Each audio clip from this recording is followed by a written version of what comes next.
Okay guys, welcome back. In this video, we are going to be looking at how to edit our entry that we already entered in. So let's go look at our code, shall we? So in here, now we're looking at this block of code that starts with edit. So in here, what we did in the previous video, if you remember, but if you haven't watched it, you should click on the link below to watch all the previous videos if this is the first time you're watching this video, so you can catch up with all the different things. Okay, so if you want to do that, click on the link below so you can watch all the wonderful things that we have been learning throughout this series. Okay, so when someone clicks on this particular line on the button edit, when someone clicks on this, it's gonna trigger this black block of code. The first thing that it's going to do is going to get the record ID, and that was our custom attributes that we added, once again, that we covered in the previous video. If you haven't watched it, click on the link below so you can watch all the series of videos that we have been covering. All right, so basically it's just going to grab the record ID, and then what it's going to do next is, and this is where I said in one of the past videos where how powerful the template concept comes in, and this is where you're going to see it.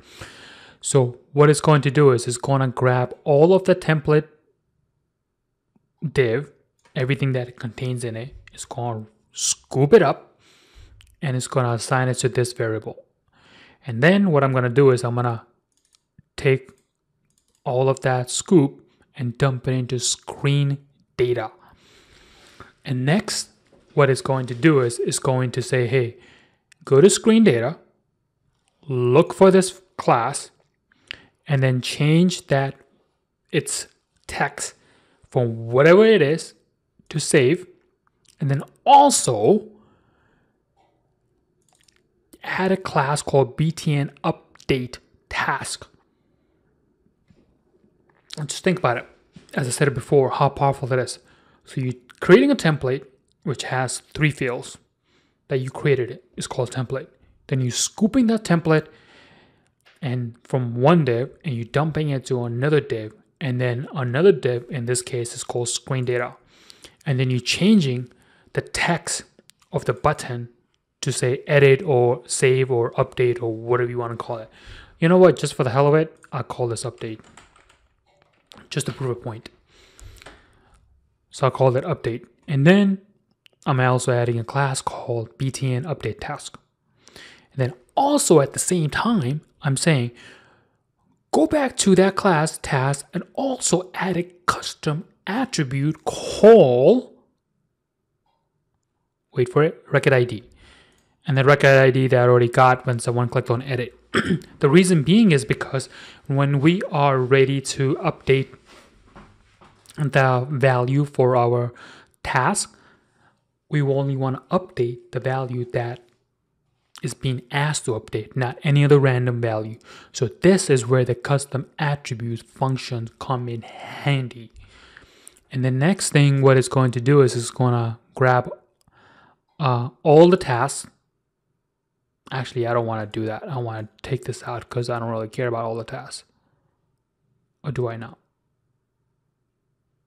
No, I don't, because I don't need it. So I'm going to delete this.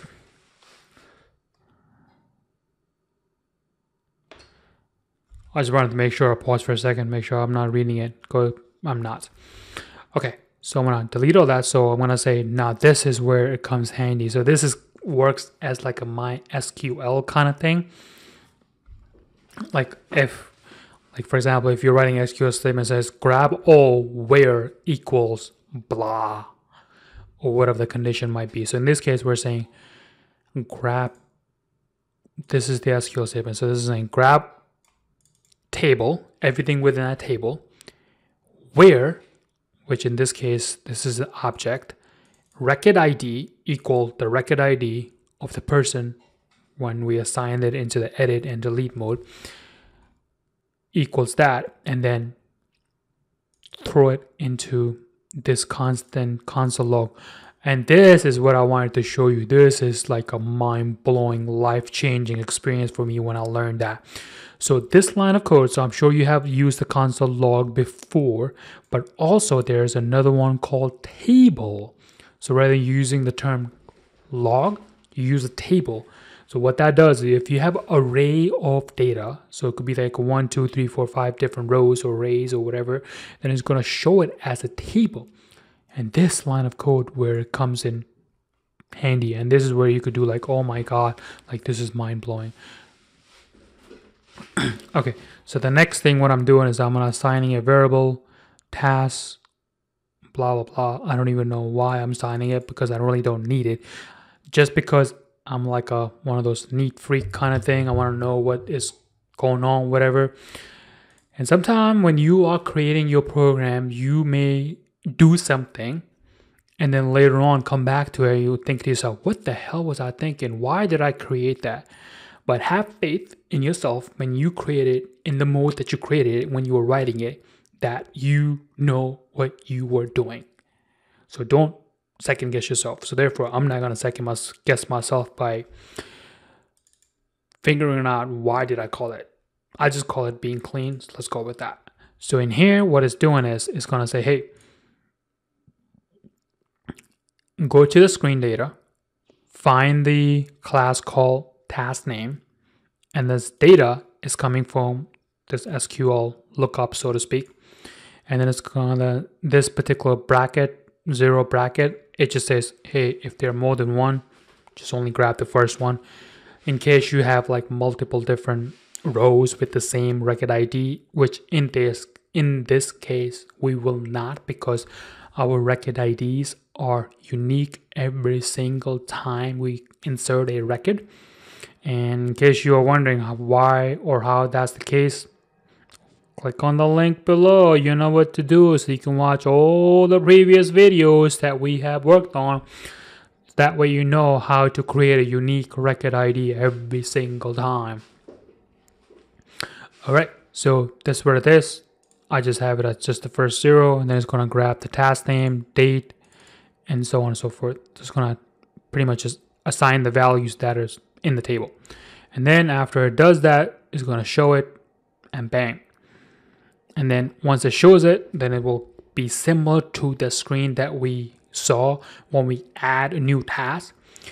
But instead, now it's going to say update instead of save.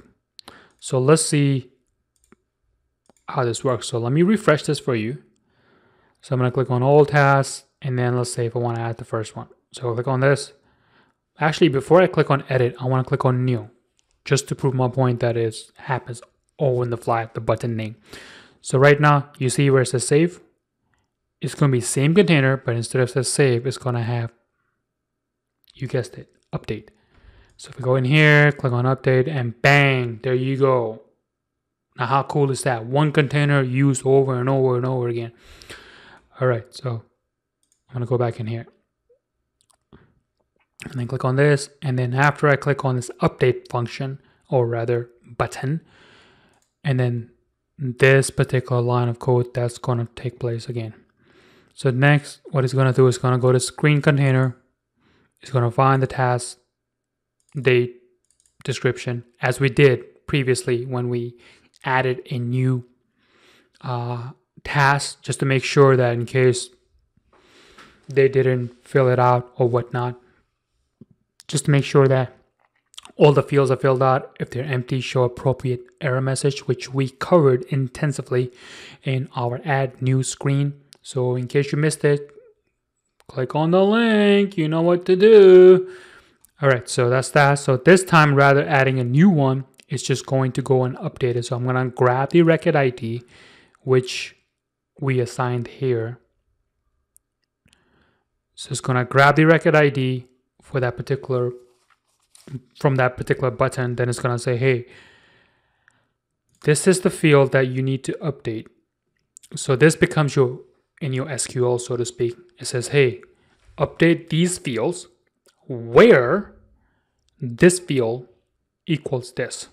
So this is where your where object is there. It says, hey, where record ID equals whatever the update record ID is. And then I want you to take the new value of these three fields and then run this function and update it. And once you have updated it, then I want you to show, hey, successfully, actually, I'm going to just rename this to be update your task, rather new task. So once I updated it, then it's going to show me all the ones that are in the local storage. So it's going to go back to our click view event. So let's do that. So I'm going to save this. I'm going to reload this and then click on view all tasks. Then I'm going to go in here. The first one was for a second one. I'll just go to the first one. So in here, what I'm going to do is I'm going to add like a code with mark.com or something like that, or even hell, backspace it, or one line break, call it awesome functions.com or google.com or whatever the case might be, right? So I'm gonna click on update, and as you see, it updated it accordingly. So I'm gonna close this out at the same time. You'll see, then bang, it added this one right here. So if I click on view, add new, or click on view, it doesn't do it because I added only the functionality when I click on edit. So there you go. It only is going to show that one. However, if I click on this, if I want to see the table in here, all those records, so I'm going to go back here. Let's find our view and then uncomment this table because I had it commented out. So if I refresh this now and then click on all, so there's two IDs and two record. Just to show you how you can display it by using console table rather than log. But I'm gonna comment this out because I just want to show you I don't need it anymore moving forward. All right, so if we go back in here now, refresh it, I'm gonna make this a full screen, close this out. So if I click on add, edit, bang, I'll just take this out and update it, and there it is. All right, so that's that. So we have built our update edit screen. The next one we're going to build on delete screen. So I will see you in the next video.